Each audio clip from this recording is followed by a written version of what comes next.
Hello everyone, and welcome to this webinar we're calling My Neighborhood, My Store. We're so glad you could join us. I can see from the registration list that many of you belong to community-based organizations, and some of you are part of local health departments. And I imagine that you bring a commitment to community engagement to your work every day. That's probably why you decided to participate in this webinar today. But what does that look like? What does that commitment look like in Healthy Corner Store work? And what can we learn from neighborhoods where residents have really taken ownership of transforming small store environments? And what role do you, as a staff to a community-based organization or a local health department, play in that process? I'm really excited today to be joined by two very experienced and thoughtful Healthy Corner Store advocates, Sabrina Barenberg from the New York City Department of Health and Mental Hygiene, and Danielle Moreno from Sonoma County Health Services here in California. I'll tell you more about these two fabulous presenters in a moment, and they're going to share many lessons learned from the work in the second half of today's webinar. But we all want to hear from you too. So throughout the webinar, please use the chat function in the lower part of your screen to talk with us, to share your challenges, your experiences, and your questions about community engagement in Healthy Corner Store work. This webinar is the third and final in a series we're calling New Carrots on the Block, presented by Change Lab Solutions in partnership with the Network for a Healthy California retail program. Everyone on the call today will receive an email at the conclusion of the webinar with a link to the recording and all the fabulous resources that we'll talk about today. And you can listen to recordings of all of the webinars in the series at our website, changelabsolutions.org. And I actually think there's a nice interplay between the topics that we're discussing today and the earlier two webinars, which focused on distribution and on partnerships with alcohol and tobacco control advocates. So I think that the series really fits together nicely. And if you missed any of the earlier webinars, definitely encourage you to go back and to listen to those at changelabsolutions.org. For those of you who are not familiar with Change Lab Solutions, welcome to today's webinar. We are a national law and policy organization that works to create healthy communities nationwide. And we're also one of the co-sponsors of the Healthy Corner Stores Network, which supports corner store projects all across the country. Our webinar is sponsored by the Network for Healthy California. The network's retail program provides really fantastic support to neighborhood stores to inspire healthy change among consumers. And we're so happy to have their support for this webinar and for all of the hard work that network partners are doing in communities every day. So this is me, Hannah Burton-Lorison. I am a consultant with Change Lab Solutions. And I'm especially excited about today's webinar topic because I think that effective and deep community engagement in Healthy Corner Store work is one of the most important ingredients to sustaining this work over time. And I also think it's really difficult to do well, and all too often I see corner store conversions bringing in community members late in the game at a superficial level, and I think there are really good reasons for this. I think that corner store work is very complicated. It's a very long-term change strategy, and I believe, and I share with many of you the belief that residents are so critical to this work. So we really need to learn what are the strategies for partnerships and how can we step back and allow residents to lead the kinds of changes that they want to see to create healthy stores that are sustainable over time and at every step of the way. So that's exactly what we're going to dig into today. We're going to discuss the how, the why, and the what of community engagement in Healthy Corner Store conversions. You'll get to hear from a very large city and from a rural county about what worked for them. And we really hope that you'll chime in throughout the webinar with your questions and stories about this work, again, using the chat box in the lower left-hand side of your screen. We'll have an in-depth period of discussion, which we're calling virtual office hours, at the conclusion of the presentation portion of the webinar. So here's my very first question for you. Why involve the neighbors? And that question may seem so rudimentary as to perhaps not even warrant asking, but I'm genuinely interested in your answers.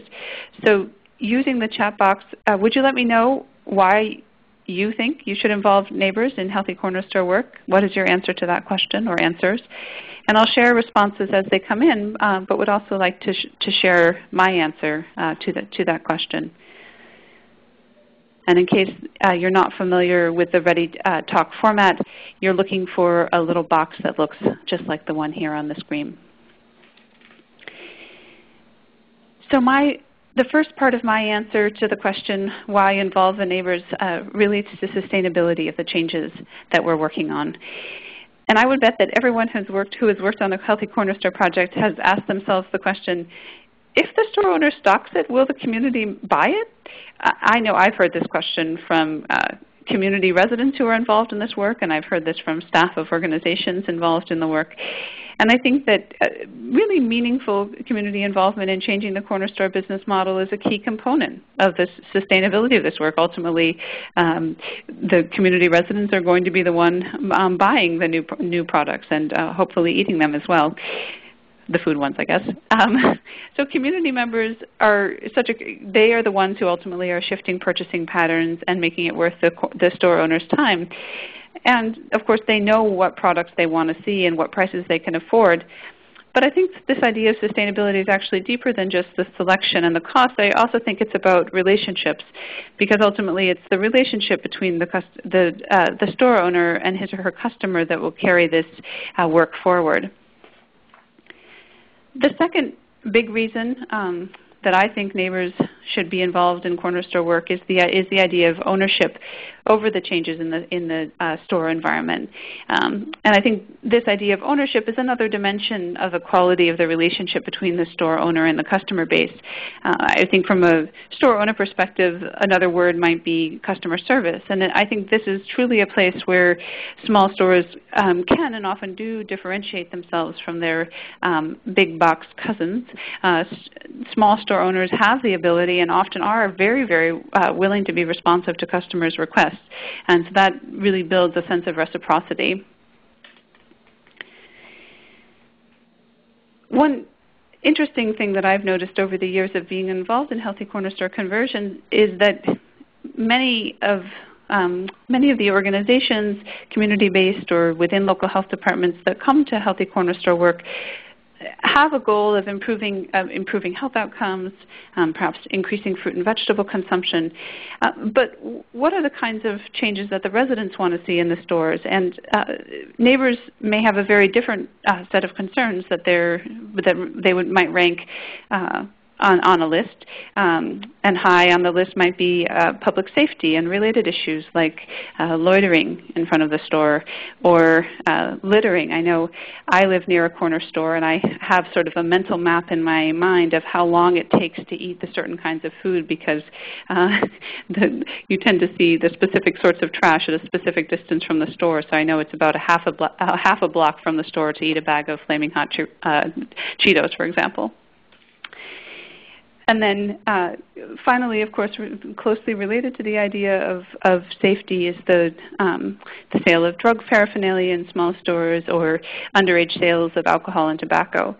And those are concerns and that are maybe about the negative impact of stores on the community. At the same time, I also definitely think it's true that community residents have long lists of the products they wish the store did stock that aren't necessarily connected to health.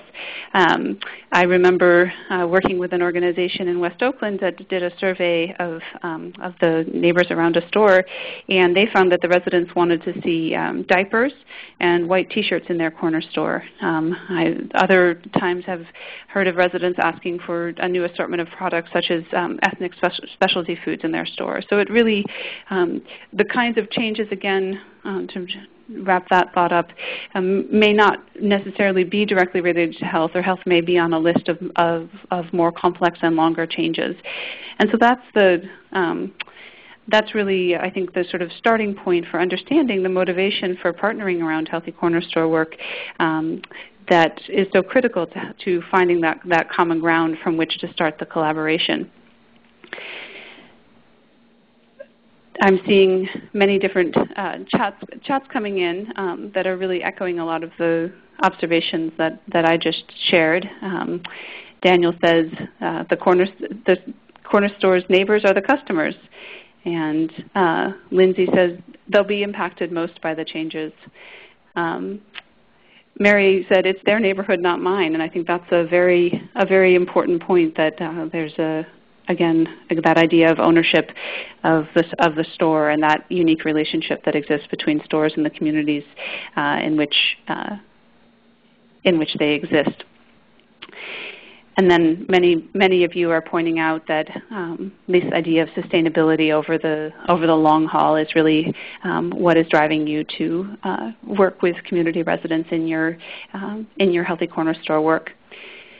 So I'd like to ask the following question of you now.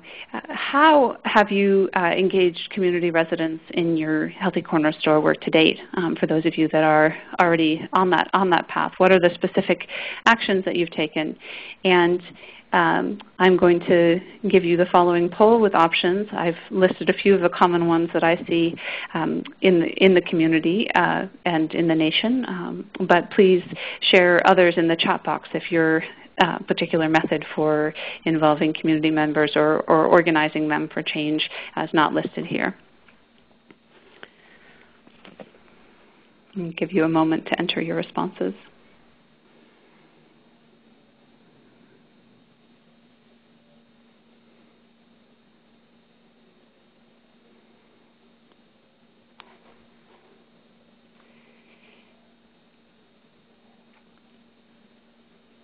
So here we see a lot of you are working on some kind of assessment, whether that's a food assessment or other assessments of the community, and would be very interested in hearing more detail about those other types of assessments in the chat box if you're willing to share that. But it seems that many of you are still really in the beginning stages as well. So we're really pleased that you're on the call, and look forward to hearing what you do in the future. So let's take a moment. Let's take a moment to shift gears and begin to dig into what we know works.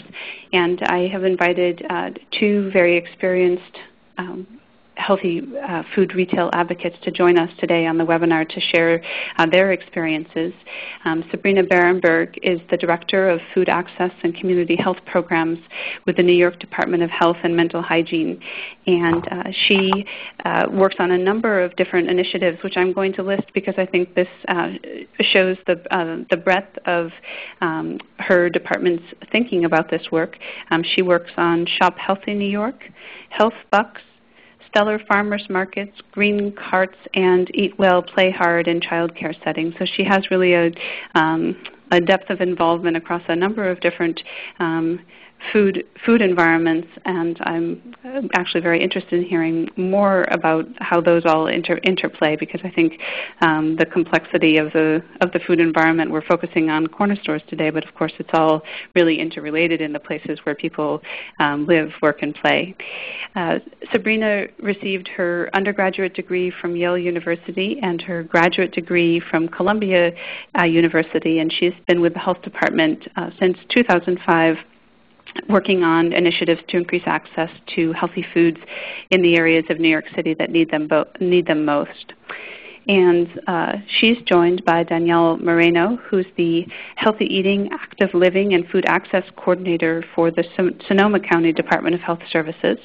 And she coordinates the fantastic Sonoma County Healthy Food Retail Outlet Program, as well as the Smart Meal Program, and conducts community engagement and leadership development throughout all of her work. Danielle has a bachelor's degree from Sonoma State University and a master's of public health from Walden University. And like Sabrina, in addition to the fantastic work she's involved with now, she also brings a wealth of experience from community organizing around social host campaigns aimed at reducing underage access to alcohol. So again, hearkening back to the webinar that we held earlier this month on partnerships with alcohol control advocates, it's really that holistic perspective on access to unhealthy products and reducing access to unhealthy products and increasing access to healthy products that comes together in the small store environment. So the format for today's webinar is going to be a series of interview questions by me of Sabrina and Danielle. And we're going to start with Sabrina and get a chance to be introduced to her program and approach to this work. And then we'll hear from Danielle. And then hopefully during the virtual office hours, we'll have a chance to have more of a discussion between the two of them. So Sabrina, welcome, and thank you so much for joining us today. To get started, could you give just a basic overview of your healthy retail work in New York?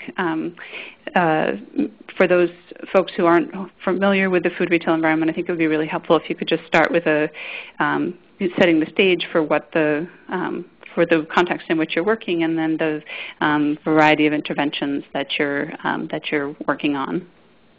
Sure.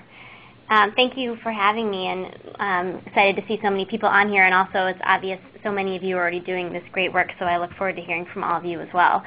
But like Hannah mentioned, here in New York City we focus on as many aspects of food retail as we possibly can, because we've really realized, especially here in New York City where there are so many different opportunities to purchase food and consume food, that in order to really change a food retail environment we have to address all areas of food retail in the city. So here in New York, that includes supermarkets, corner stores, farmers markets, and also mobile food vendors, which might be a little bit unique to our situation here compared to some others on the call, but that's really important for us as well. So like Hannah mentioned, I also oversee all of our programs in farmers markets and with green cards, so I'd be happy to talk more about that later. But I wanted to focus specifically on Shop Healthy New York City, which is kind of the umbrella name for all of our food retail work, but specifically encompasses our work with brick and mortar stores like supermarkets and corner stores. So just to kind of set the stage big picture, we have approximately, and it's very hard to know the exact number, we have a lot of different sources telling us different things, but we're guessing about 25,000 corner stores here in New York City, and upwards of 1,000 supermarkets.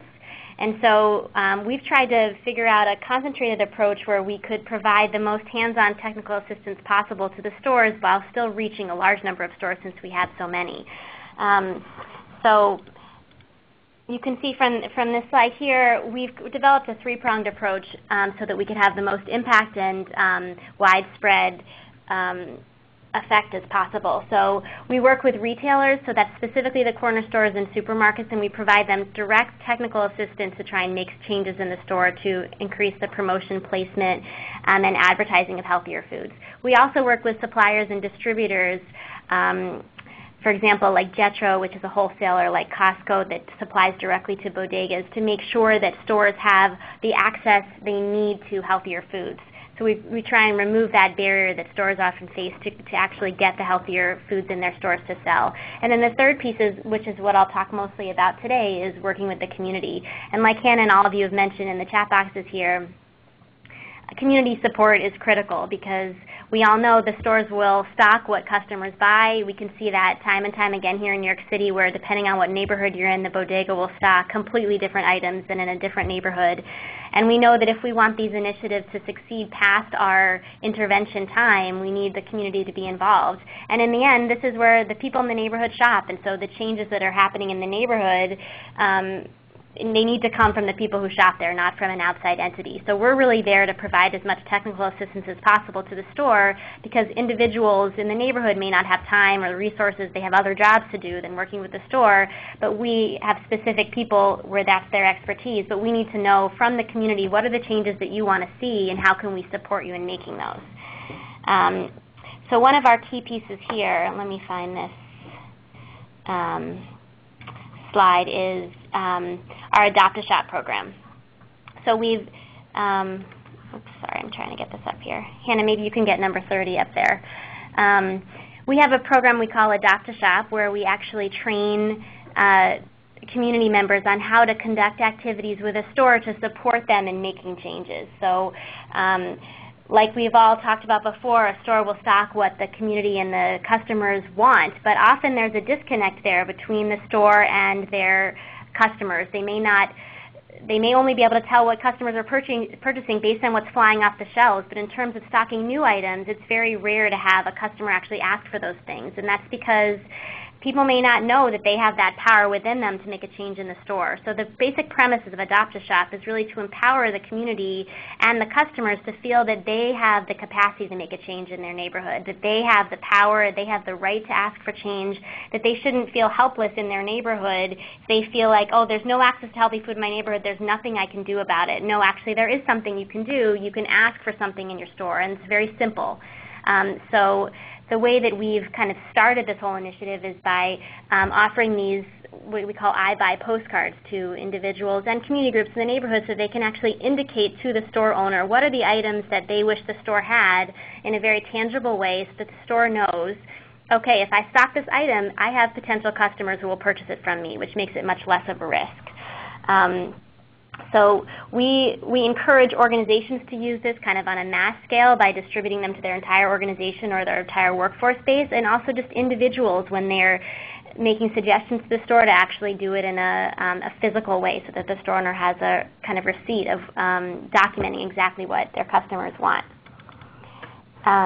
This slide here is just showing some examples of the technical assistance and marketing materials that we provide to the stores. These are some signs here for the deli section, for the canned fruit and vegetable section, and for the refrigerators, identifying for the customers what the healthier foods are. And that's something we've really heard time and time again from people in the neighborhood, is that they really want to shop healthier, and they think it's important, and they understand how that can affect their families, but they don't actually know which items in the stores are healthier for them. So really making that as simple as possible in the store, identifying the items that are healthier, is both good for the customer and also good for the store, because it helps promote those items and get them selling for the store. Similarly, another thing that we've heard in just talking with community constituents is that produce is really difficult to find in their neighborhoods, and that when they approach the cash register, which is the location for the kind of impulse buy, the first items that they see there are candy, often cigarettes, a lot of ads for tobacco and alcohol, and that if we really want to support people in making healthier purchases, that we have to make the fruits and vegetables easier to find in the store. So we provide incentives directly to the retailers to place produce and other healthier foods right there at the checkout section of the store, so that it's really easy for people to find them and purchase them, especially maybe when they weren't even thinking to purchase it in the first place. I mean, how many times do you walk into a store with the intention to buy one thing and you walk out with something else? That's often because that's what you saw at the last minute there at the point of purchase. So just some other examples of some incentives that we've provided to stores to kind of recognize that need that we hear from the community about making the produce and other healthier foods easier to find and also more attractive. Another thing that we've kind of heard time and time again from people is that they want grab-and-go foods, and that's kind of the new wave of the future, that people want prepared foods, they're cooking less at home, and they want to have something they can grab and go, whether it's for a snack or for a meal that they can prepare at home for their family.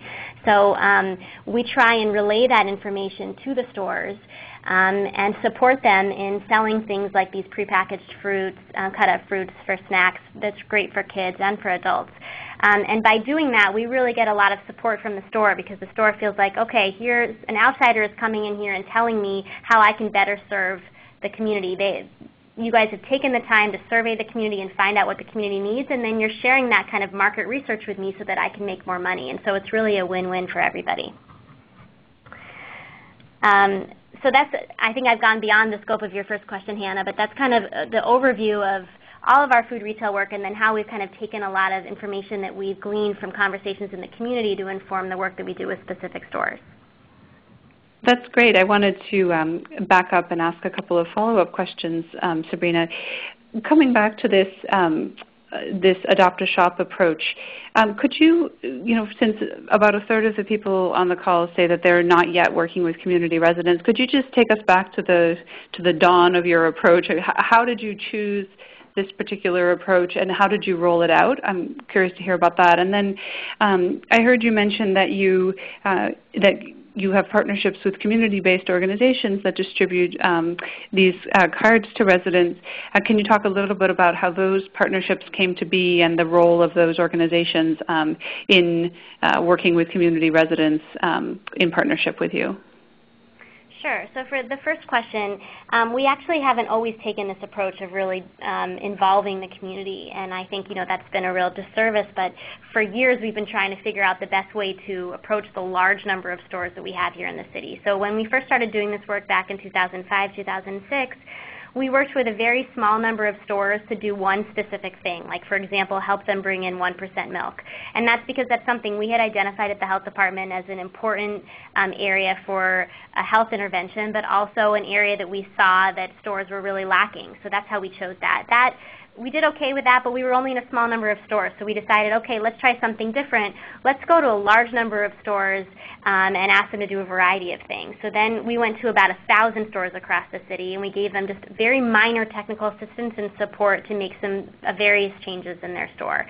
After we did that, we kind of reconvened, we thought through it again, and we realized that when we go back to these stores, our materials weren't up anymore. The stores might have made the change for a few weeks, but then they went right back to their regular practice, and that if we really wanted to see sustainable change, we had to engage the community. And the community is the people who shop at that store every single day.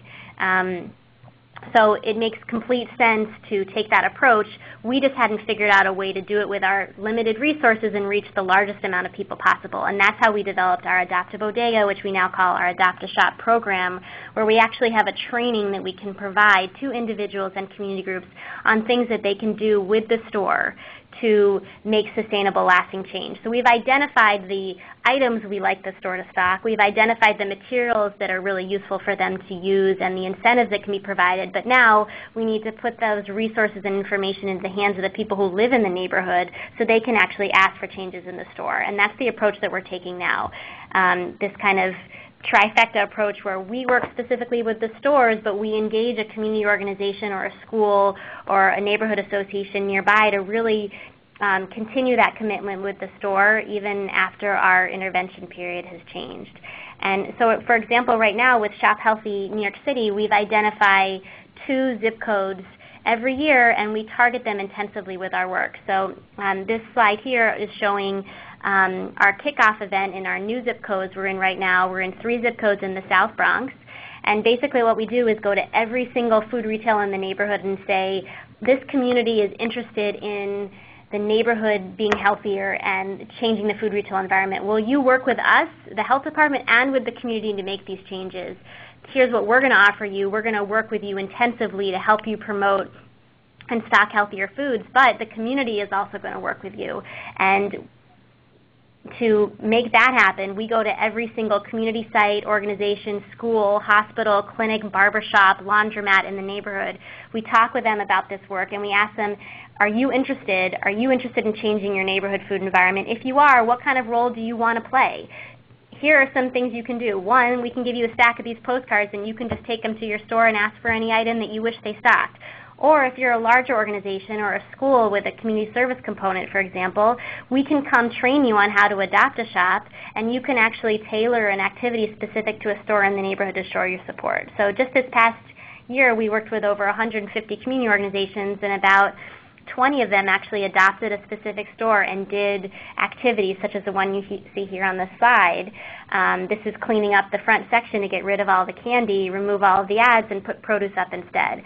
And when that activity is done by a student in a school or a member of a community organization, that person then feels an investment in the store. They feel like their opinion and their interests are being heard, and they feel like, well, now I better, buy those bananas at the store now that I asked them to stock them. So, putting that opportunity, those resources, and that investment in the hands of the people who live in the neighborhood is really critical and has been really exciting for us.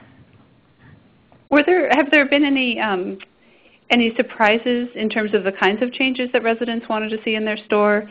And as a follow-up to that, would you say that the community residents who get involved are primarily interested in nutrition, or were there other motivating factors that were driving them to get involved with the work?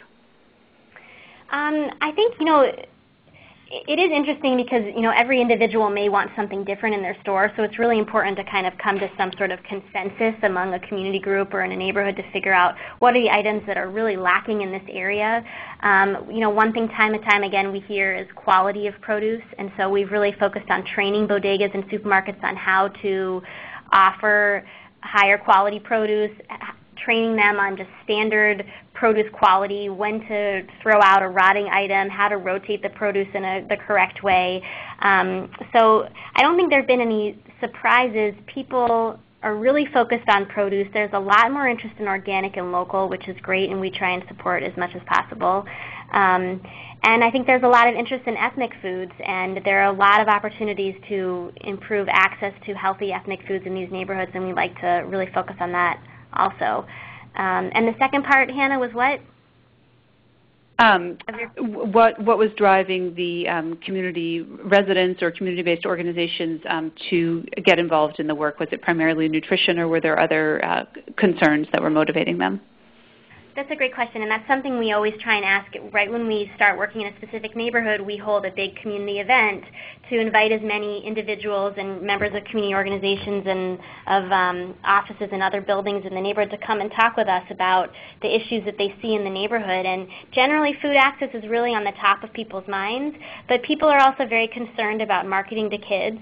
I think time and time again, issues about kids and how people are very concerned about the life expectancy of kids being shorter than that of their parents. That's a statistic that's really hitting home for people, and wanting to really focus on how can they make it easier for kids to eat healthier and getting rid of all these ads that are targeting them. So, we talk with people about, this is the forum that we're talking about is nutrition, but these types of ideas of community empowerment can really relate to any issue. That the neighborhood is built on the people who live there, and if people come together around a specific issue, they can really make a change. And we're focusing on food retail, but there are many other areas where this can work as well.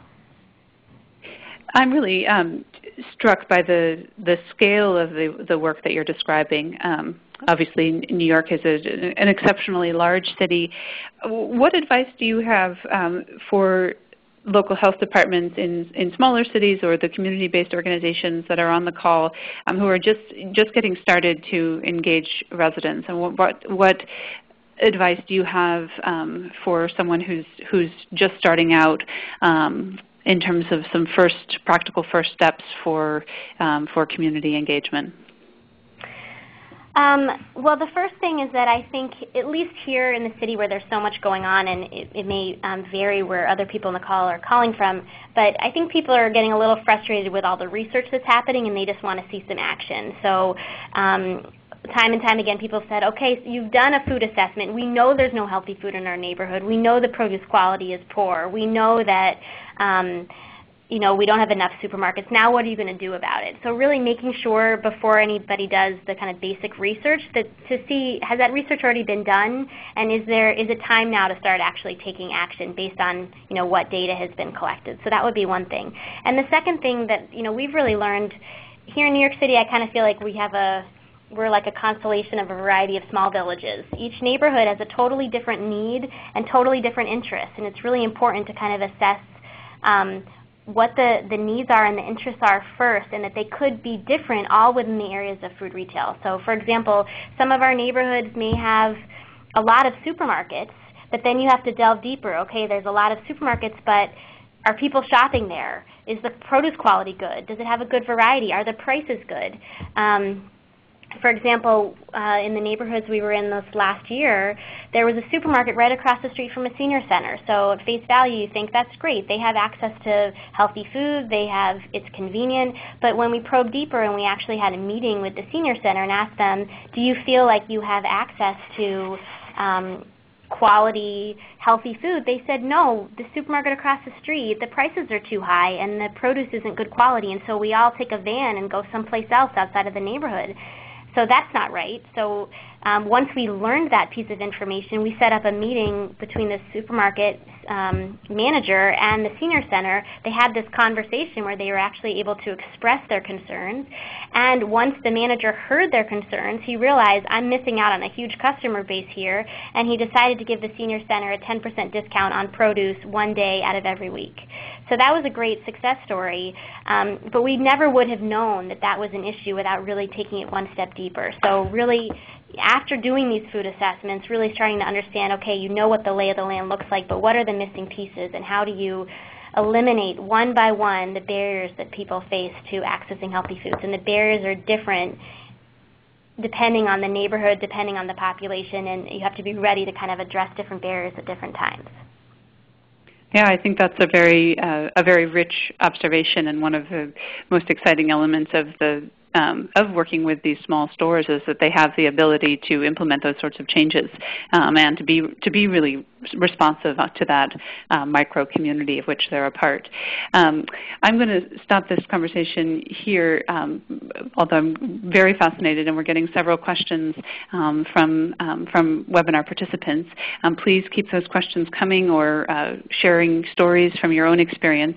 We'll have of the virtual office hours at the conclusion of the webinar to really dig into those in more detail. But Sabrina, I wanted to ask if there's any resources that you've found to be particularly useful, or that you wanted to point out to webinar participants for learning more. Yes, so all of our materials are on our website, nyc.gov/health, and then search Shop Healthy. But specifically, just this past week, we came out with a Shop Healthy NYC implementation guide you see here on the screen on your right, and a How to Adopt a Shop guide here on the left. And these are really step-by-step guides. The implementation guide is more for a larger organization or local health department on how to do a program like ours. We've learned over the past 8 years a lot about how to work with stores, how to have this kind of approach that works with retailers, distributors, and community groups, and this kind of walks people through the lessons learned and how to do something similar, and the materials that we've used and why they worked and what hasn't worked. And then the other guide, How to Adopt a Shop, has more information about how to work with a particular retailer and some examples of activities of things that could be done with a store to support changes in food retail. So those are both available for free if anyone's interested in getting a copy. If you're here in New York City, you can call 311. If you're outside New York City, just let me know, and I'm happy to send you one, or they're all downloadable online. And I saw one question in there where somebody said, don't you have to ask the store owner before you do Adopt a Shop? And I just wanted to clarify that if we always approach a store owner first before we do anything with the store, and that's very important because we don't want the stores to feel like they're guinea pigs and that we're just kind of jumping in, doing whatever we want. They're also members of the community, and they're also part of the neighborhood, so that's really important. And in our Adopt a Shop guide, we actually talk about how do you approach a store, how can you try and sell the program, how can you try and persuade a store to be interested in doing this type of work and convince them that this could actually make a profit for them in the long term. Thank you so much, Sabrina. I wish we could spend hours learning about your program. You've really captured so much experience from all of the initiatives that I think is very beneficial to others who are starting out or experimenting with other approaches. So I hope we can come back to that issue in the virtual office hours. I'd love to hear a little bit more about that initial outreach, and I love your observation that the store owners are themselves often community residents as well, or part of the community that you're working in. So you can see how to get a hold of Sabrina on your screen right now. Again, this information and Sabrina's contact information will be sent to you as a part of the webinar recording at the conclusion of the webinar. But I'd like to go from a very urban environment to a more rural county, Sonoma County. And again, thank you, Danielle Moreno from Sonoma County Department of Health Services, for joining us to speak about your work with the Healthy Food Retail Outlet Program. For folks on the call who aren't familiar with Sonoma County, could you set the stage a little bit and describe what the food retail environment is like there, and give us an overview of how you've been working with retailers there over the past several years? Sure. Hi, everyone. Thank you for having me present today. I'm really excited about this opportunity. So the Sonoma County Healthy Food Outlet Project was adopted in 2009 by the Sonoma County Community Activity and Nutrition Coalition, also known as CANC. The project was created to help small markets provide customers with healthy food options while at the same time helping stores to increase customer loyalty and their profits. The project was piloted originally in the South Santa Rosa Heel Zone at 6 small markets, but since has expanded to 6 other communities throughout the county. We currently have 8 stores now participating in our Heel Zone, and we're really excited because we are beginning implementation of the Healthy Food Outlet Project in 7 additional stores through our Community Transformation Grant. We have worked or contracted with a business liaison, and because the project has grown so much over the last couple years, we've brought on an additional business liaison to help us work with our new CTG stores. These business liaisons work with the stores on improving their overall quality score and provide trainings to technical assistance to store owners and staff on areas such as produce handling and storage, marketing and promotion, in-store events, food assistance application processes such as WIC and CalFresh, as well as redevelopment projects. Again, we're currently working on implementing the project in 7 new stores through the CTG grant, and as a part of that, we're really excited because we've been able to also bring on 2 of our CX3 community liaisons as assistants to the business liaison who will be working with those stores. So we're really excited about that as well. So can you dig in a little bit deeper to help us understand how you've approached community engagement in this work, and really going back to how you got started? How did you reach out to community members? Was it right when you were doing the initial pilot work, or did it come on board later on? And how has that evolved over the life of the project as it's grown so much? Yeah, the idea of engaging residents for us has been an ongoing topic since the very beginning of the project. It comes up all the time in our CX3 and Healthy Retail Environment work group meetings that we have, and it's probably been one of the more challenging aspects of the Healthy Food Outlet projects. We have invited residents to participate in our Healthy Food Outlet Project work group meetings as well as CX3 meetings, but they tend to come and go. And just as a side note, our newest CTG business liaison, his name is Francisco. He's from St. Joseph's. He actually originally started out as a volunteer community member with our Healthy Food Outlet Project. And through leadership training and other volunteer opportunities that came up in his community, he was able to land a job at St. Joseph's and is now our newest business liaison. So we're really excited about his participation, and it kind of shows how someone can eventually learn and grow throughout being involved in this project. So we've also been able to engage residents through various funding sources such as HEAL and CX3. Through CX3 we trained community members to help us conduct our food environment assessments, which includes the in-store marketing, food availability, and walkability surveys. So we had a variety of youth from the 3 different neighborhoods that we conducted these surveys in help us go through their neighborhood stores and look at the different types of food available. And they were able to take, let me see, I'm trying to advance to that slide here. So these are some of the pictures that they took on their walkability surveys of some of the areas that are around their stores. In addition, these youth also helped us present this information to the residents in their community at our CX3 community forums to give the neighbors an idea of what the food environment was like and what options were available to help address some of those issues at the stores that they went into. For this particular project, we were able to pay the residents to help collect and present the data, although many of them have already had an interest in the topic, and they continue to still want to be involved. Although, as I'll talk about in a little bit, their busy schedules become somewhat of a conflict, so it's hard for them to stay involved. And again, as I mentioned before, we also have 2 CX3 community liaisons that are assisting our CTG business liaison with the Healthy Food Outlet project implementation. They have been trained to assist store staff by training them on produce handling and storage, marketing and promotion of healthy food and beverages and in-store events. And in addition to that, we also have promotores de salud through our nutrition education contractor that are conducting produce tastings and food demonstrations at our HEAL stores. And these promotores are actually residents from the communities in which the stores are located in.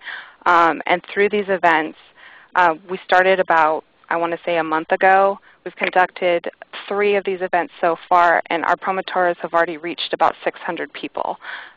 So that's a strategy using residents that has worked out really, really well. And finally, in addition to all of the other strategies I've mentioned before, we also are utilizing the in-store customer surveys and community surveys, which are a part of the Network for Healthy California's Fruit and Vegetable Guide, and also a part of the Sonoma County Healthy Food Outlet Project Toolkit, to encourage store managers and owners to use these surveys to see what their customers want and what the community wants available at these stores.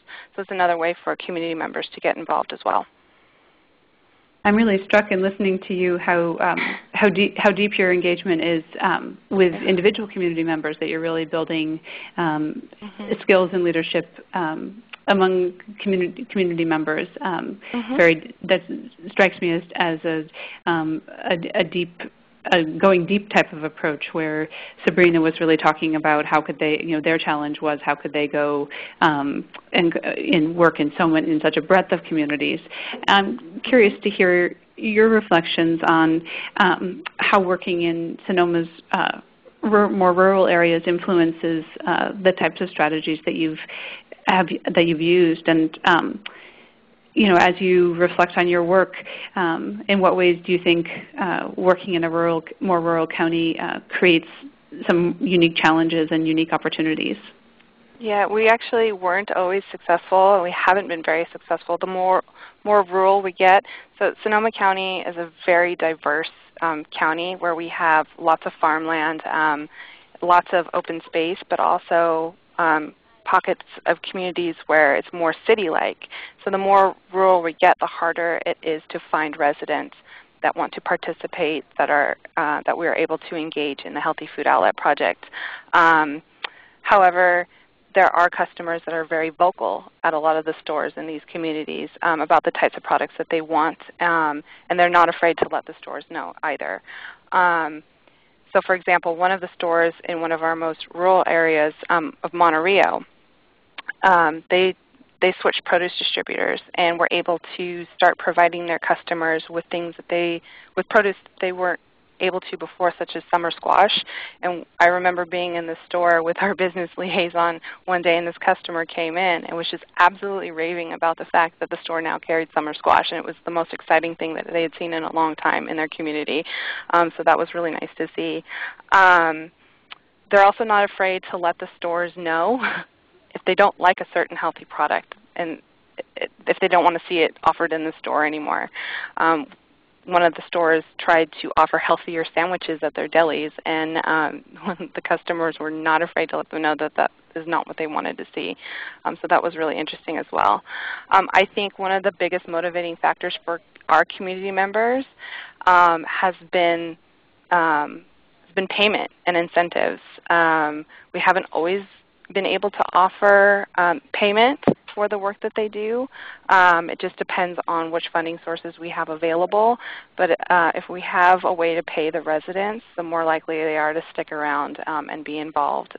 In addition, a lot of our residents, they may not have regular employment, but they might be the ones that stay at home most often with the children, and so child care can be an issue, and it may be a barrier as to whether or not they participate.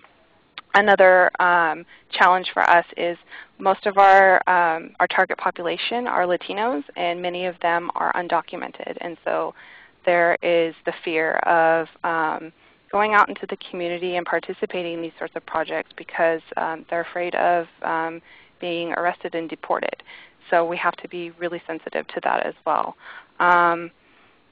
I think that was it. And then, sometimes we're dealing with a single mother who is working full-time, and they have other family obligations, or they're caring for an elderly parent that keeps them from participating. And even though they really, really want to, it's just really difficult to find that time to come out and participate. Absolutely, that makes sense. I want to ask you the same question that I asked Sabrina, whether you had any surprises in terms of the kinds of changes that the residents want to see in their store. And what you mentioned, obviously there are some barriers to participation, and that being able to offer some support in terms of reimbursement and child care and that kind of thing. But what would you say that what's driving their participation in the healthy food retail outlet work? Is it health? Is it food access, or are there other, or is it another type of concern? Okay, so starting with some of the surprises, we did have quite a few customers come forward at a few of our outlets, really, really wanting the store to become either a WIC vendor or a CalFresh vendor.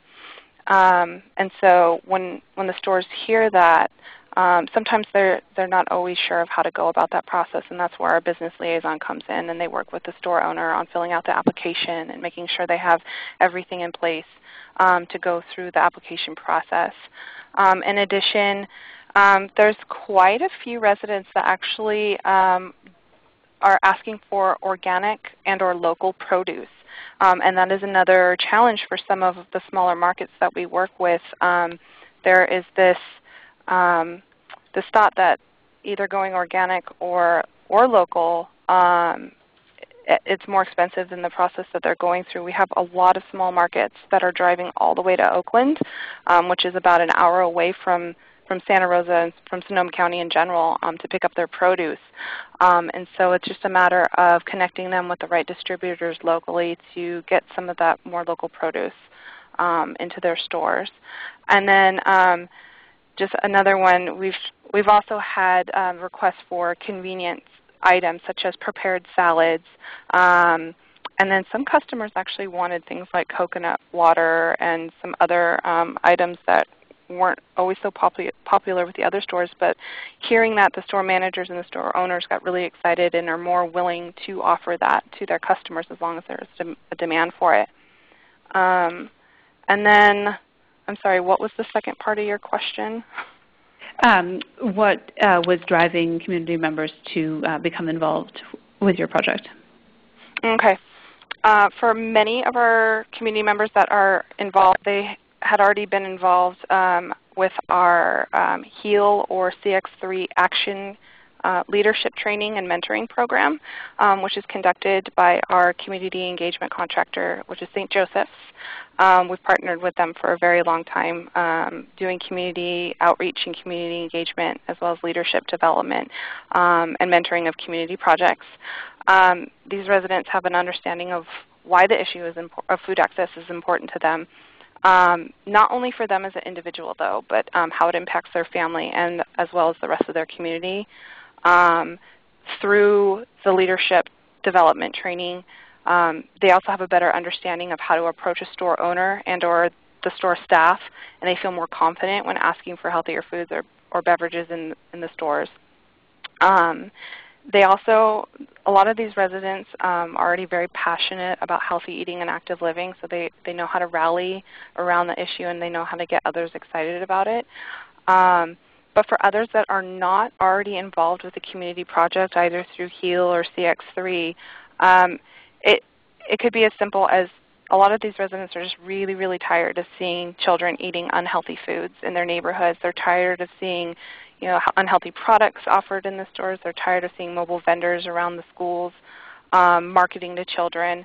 And then a lot of the times we also have found that either themselves as an individual or someone from their family member is dealing with obesity or overweight, also dealing with diabetes and heart disease. So it's something very personal to them that drives them to make that want to get involved and make a change in their community. Yeah, that resonates. I'm nodding my head as you're speaking. That last point has very much been my experience as well. What advice do you have for those folks on the call who are just getting started? I mean, where would you recommend that people start as they begin working with community residents in order to lay the foundation for success? I think it's really, really important to partner with community-based organizations that already do resident engagement. They know where to find the residents that want to do this work. Many times they already have the trust and the relationships built with the residents in these communities. Like I said before, the leadership development training has been immensely helpful for us. Many times when residents want to participate and they want to be involved, they feel like they lack the confidence to do so. And so through this program, it helps them develop the skills and the confidence that they need. And then in turn, they feel more confident in going out and making an impact in their community. Again, I know that sometimes funding is a pretty big issue with this type of work, but paying the residents or being able to offer some type of incentive is hugely beneficial. You're more likely to get residents involved, and you're more likely to keep them around if you're able to give them just a little bit of something, whether it be an incentive for child care so that they have someone to watch their child while they go in for an hour or two to work with the stores, or if it's just a small stipend even. We've been able to do that with some of our CX3 residents as well as some of our HEAL residents, and we found that immensely helpful. Yeah, thank you so much for those thoughts. I hope that for those of you on the call, this is a useful starting place, and those of you who are already working with residents, that this resonates with your experience and gives you some new ideas about where to go from here. If you want to connect with Danielle, here's her contact information at Sonoma County, and I hope that you will stay following this portion of the webinar for the discussion. We have some pretty great questions lined up, and look forward to digging into those. I wanted to highlight just a few resources that are available for you to learn more and think about how to craft your own strategy for community organizing around Healthy Corner stores. From Change Lab Solutions, you can, as I've mentioned, access the webinar recordings at our website, as well as a host of other resources related to making healthy changes in your neighborhood. I strongly encourage you to sign up for the Healthy Corner Stores Network's listserv. It's a really great way to get connected to others working on this issue all across the country and share best practices and get ideas and inspiration.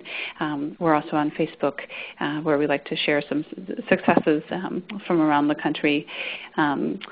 Again, Sabrina's two fantastic new toolkits, and they are really great, are available from this very long URL, which I won't even try to read, but again, it will be sent out as a hyperlink in the email that you'll receive as a follow-up to this webinar. To learn a little bit more about the Sonoma County Healthy Food Retail Outlet Project, again, you can contact Danielle or visit igrowsonoma.org.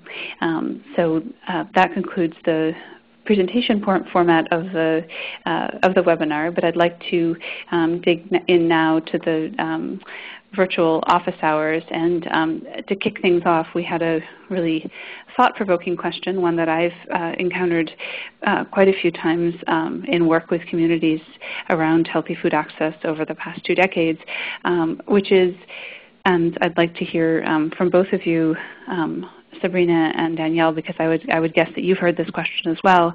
What do you recommend when you work with residents who are tired of having corner stores that are mostly convenience or liquor stores, and that would really rather have a full-service grocery store because they can carry a wider variety of produce than a corner store ever could, probably at better prices?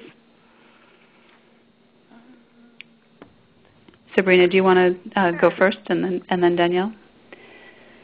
Yeah, I mean, that's a really valid point, and that's why, I mean, I'm not sure if this will relate specifically to where this person is working, but for New York City, we try and figure out, what are the issues in the neighborhood, and if people are thinking, you know what, we have enough corner stores, what we really need is a supermarket, then we really need to focus on getting a supermarket in. Walmart, and those large chains are less of an issue here in the city. We don't really support them as much, but getting in an independent supermarket, maybe even trying to work with a bodega owner or a corner store owner who's been operating for a long time in the neighborhood and getting some financial support or loans to that person to expand their store into more of a supermarket setting. We have a lot of really great success stories here in New York City of people who started off as street vendors, then raise enough money to open up their own corner store and now own their own supermarket, because that is their ultimate, for a lot of them, the ultimate dream is to have a supermarket, not a corner store. So seeing if you can support that. Corner stores are always going to have problems with produce, with perishables. They're always going to sell more lottery tickets and cigarettes and alcohol. It's just, part of what they are. But that's why, we try and just kind of rearrange the store so the healthier foods are in the front. They can still sell those items, but maybe hide them, put them toward the back, rearrange their ads so that the ads for the healthier foods are first and foremost.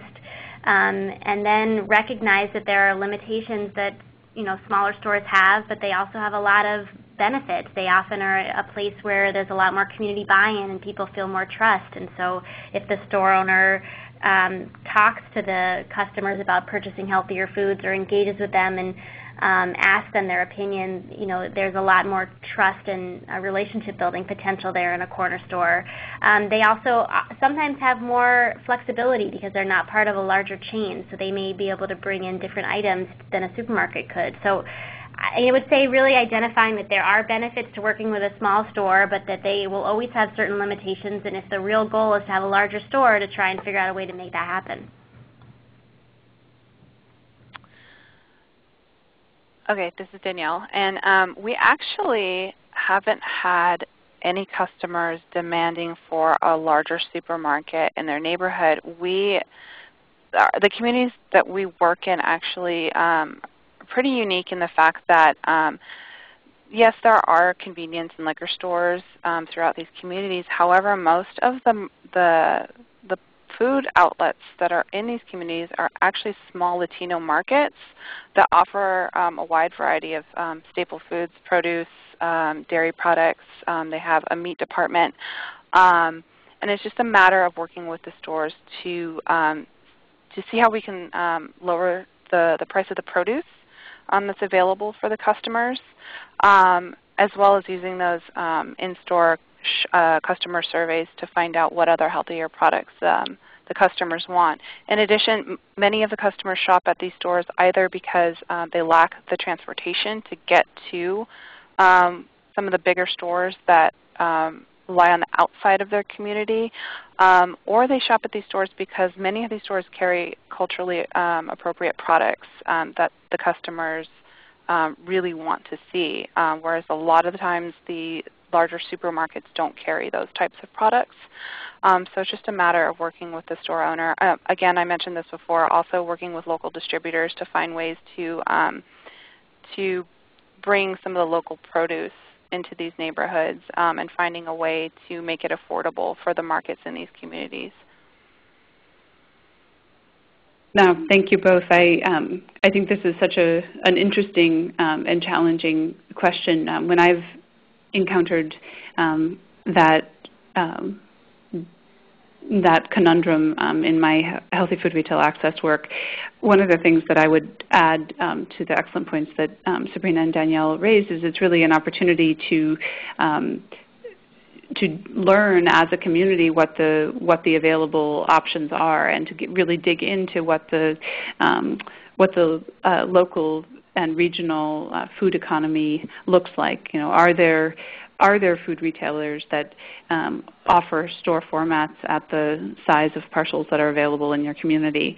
Are you talking about doing it yourself? Is this a long-term, grassroots, from the grassroots up, building a supermarket strategy? Or are there, as Sabrina mentioned retailers in the community who could grow their business to become something like a full-service supermarket over time, or perhaps in adjacent communities that wanted to do some expansion. So it's a real opportunity, I think, to learn about the food retail economy and its very real limitations, because it is probably true that not every community that wants a Walmart or a Food for Less or whatever the large-scale supermarket that people may have in their mind can have one.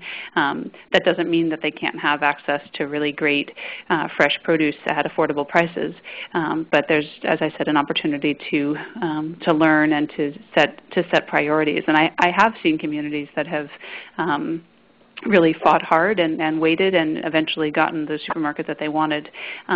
So it can happen, but it's a question of, I think, the intersection of understanding the community's priorities and the available the ways in which those priorities can be met.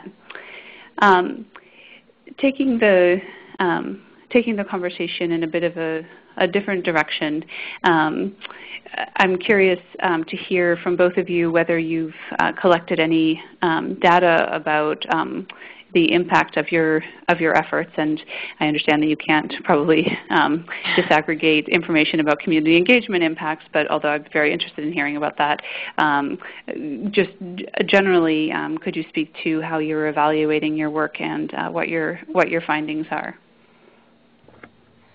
And either one of you can jump in. Oh, go ahead. You go first. I went first last time. All right.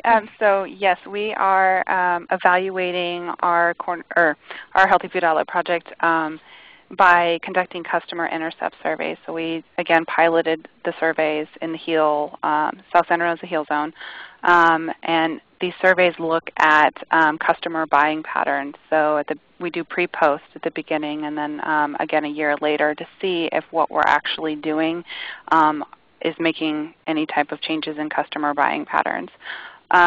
We have noticed slight changes through the work we've done in the heel zones, but it's been very small so far. We're actually conducting a much larger evaluation of this through our CTG work, but we're just getting started. We're evaluating 14 stores.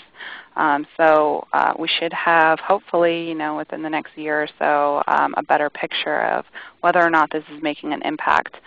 In addition, we also hold focus groups with the residents that go through our leadership training to see not only what their experiences were like going through the program, working with the stores or working with their community projects, and what could be a change about the training, but also if going through the program and going through the training has made any type of impact on their health behaviors, such as healthy eating and active living changes.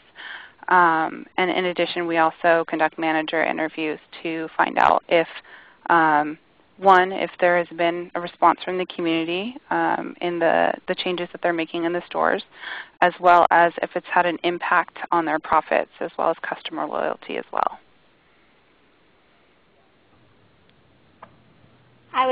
We are very similar in our evaluation here.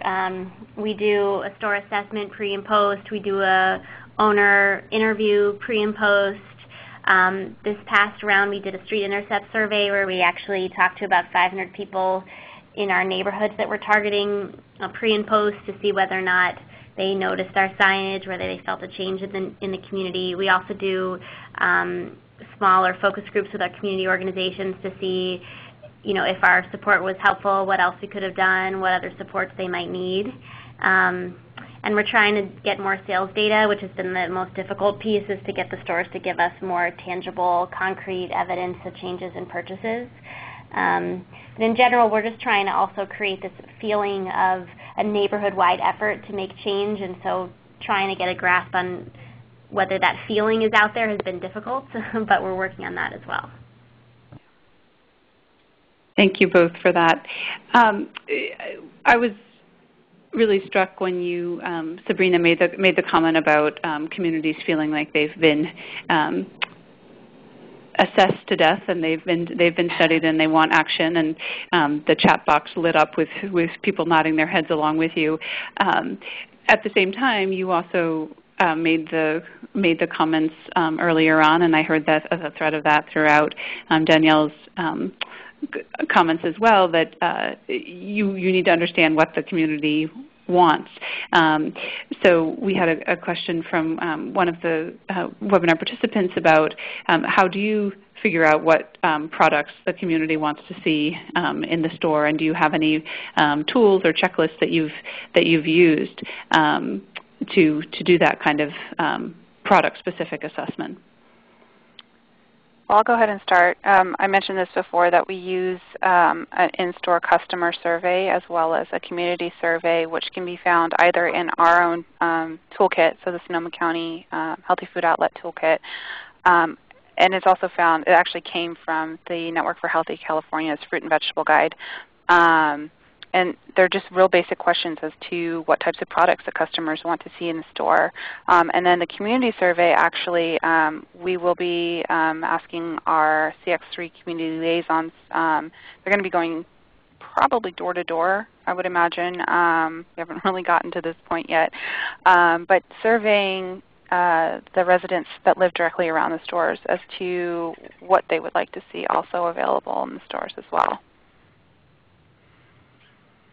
The only thing I would add to that is that it also kind of depends what your kind of mission is as an organization or a health department, because if you're going to ask people, what do you wish you saw in the store, people could definitely say things that you may not necessarily support as a health department, or depending on nutrition consulting, whatever perspective you're coming from. And here at the health department, we have a very strict guidelines as to what classifies healthy or not healthy.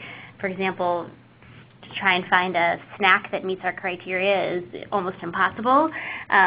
So, I would also just say the caveat there is, when people voice their opinion and their interest, it's really important to heed that and to listen to that and to not say, oh, well, thanks for your opinion, but what we're going to do is really focus on this other thing. And so we've tried to be really careful about making sure that if we're going to ask those questions, that we're going to be able to respond in an appropriate way. So, maybe making your checklist to only include the items that you would be willing to also promote, or maybe if you're not a health department and you don't have that kind of specific criteria, you might be able to have some more leeway. And if people want to just focus on, soy milk, then you could focus on soy milk, But that's just a limitation that we have that we can't do. Interesting. I am nodding my head as you describe the challenge in finding a snack that meets the healthy criteria, and I bet that many others on the call have had that challenge as well. Moving from health criteria to something a bit more mundane, how do you each of you budget for this work? How many staff are working on the project? How many full-time equivalent staff do you have? And what do you think is the sort of right staffing level for this kind of work? From my experience, it's very labor intensive, and that's a good thing, and it also makes it very difficult. But every store, we've tried a variety of ways to do this where we could have less hands-on assistance because it takes up so much time, and we've just found that it's very important to actually make a lot of the changes for the store, be there on a consistent basis, have a consistent face show up that they recognize and they trust, and then also to work with a community organization or community members where this might not be their primary task for the day, to really spend a lot of time to support them in incorporating these type of activities into their daily work. So we have about 6 full-time staff and a program evaluator, and that's to do 2 to 3 zip codes in New York City, which includes about 250 supermarkets and bodegas, maybe 10 to 15 green carts, and 2 to 3 farmers markets, and then about 250 to 300 community organizations or sites. And we could probably still do with more staff. we visit the stores maybe twice a month, 3 times a month, depending on how much assistance they need, and then also provide these trainings and workshops directly to the community. So we've tried a variety of different approaches with a fewer number of staff, more staff. I think we've hit the right number now, but in general, it seems to be very labor intensive. Yeah, I will definitely echo that it's labor intensive. And it also depends on the funding that you have available as well. We've had to leverage 3 different funding sources to keep this project going, especially now that we've expanded to other parts of the county beyond our heal zones. Currently, I am the only full-time staff person coordinating the program. We do have our 2 business liaisons that are working in a variety of different communities. I am also the person evaluating the project currently. I could definitely use another helping hand. That would be fantastic. But also, one of the ways that we've been able to keep this going and keep the ideas flowing and resources available to the stores as well as to the community members, again, are our partnerships with our community-based organizations, as well as our regional retail specialist from the network.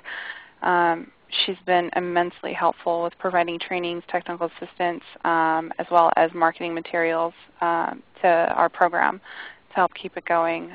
So again, it's just all dependent on the size of your program, how big you want it to be, the funding that you have available for it.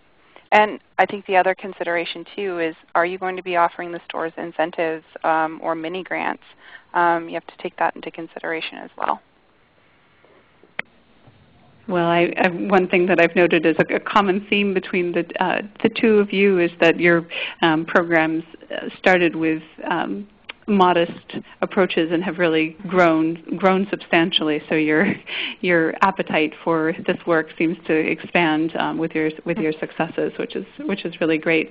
I am curious, though, as you think about the sustainability of your own organization's work and capacity for this issue, how do you see the health department being involved in implementing these programs over time? Do you project a continued growth and expansion, or do you ultimately have a model in which the capacity building that you've been doing and the investments that you've made in community members will carry the work forward, or is it another path? So what is your vision of the long-term role for your organizations in this work moving forward?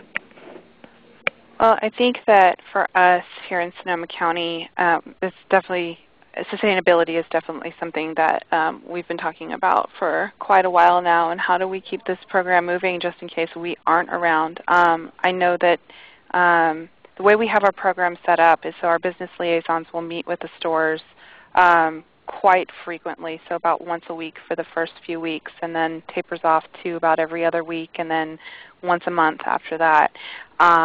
Eventually, providing training, again, technical assistance and resources around produce handling, storage, in-store marketing and promotion, and then the in-store events, but also having those community members on board to assist with the program and to really encourage them to continue to work with their stores beyond the program. And our goal when we work with the store is, after about a year or so, is to eventually taper off our technical assistance and resources to each store so that they're maintaining the program. So far we haven't gotten to that point yet with any of our stores. We've had to redo some of the areas of our program, but we're definitely finding that things like the in-store events and use of promotoras and some of the residents that are now becoming involved, looks like that's the direction we're going to go in. It looks like it's more successful than we thought it would be. Again, maintaining those relationships with our community-based organizations so that they can also help mentor the residents so that they can stay on board as well. Thank you. Mm-hmm. I think we agree. I mean, our ultimate goal would be sustainability, and so our plan right now is that we are going to 2 to 3 zip codes in the city at a time for 1 year, and then we'll go to another set. So at that rate, it would take us it would still take us decades to reach all of New York City, and then we could start all over again.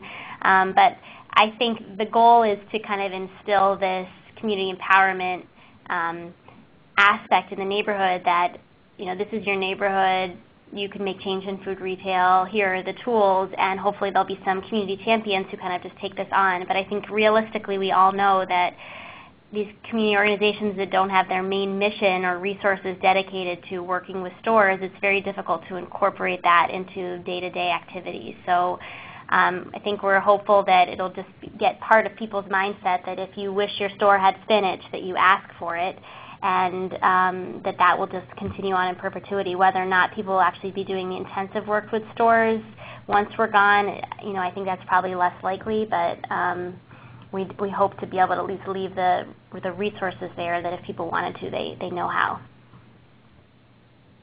Well, I think that both of you have a really tremendous vision for the work and have really sown the seeds in so many different ways with the technical assistance that you're providing to the stores and the incentives to the store owners, as well as the capacity building and outreach that you're doing, the partnerships with community-based organizations.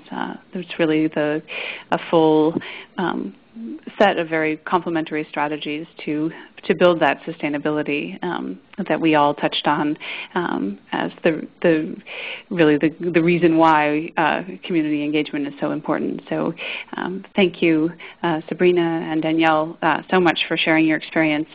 For those of you on the webinar, I hope you've captured some ideas about this work in your own communities, and that you'll take on this challenge of engaging community members in whatever way makes sense for your community to really help transform store environments.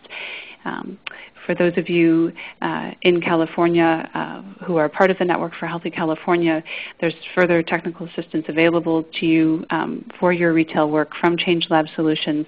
And I would encourage any of you who want more information to please follow up with us at info@changelabsolutions.org. Thank you so much for participating in this webinar, and have a good afternoon.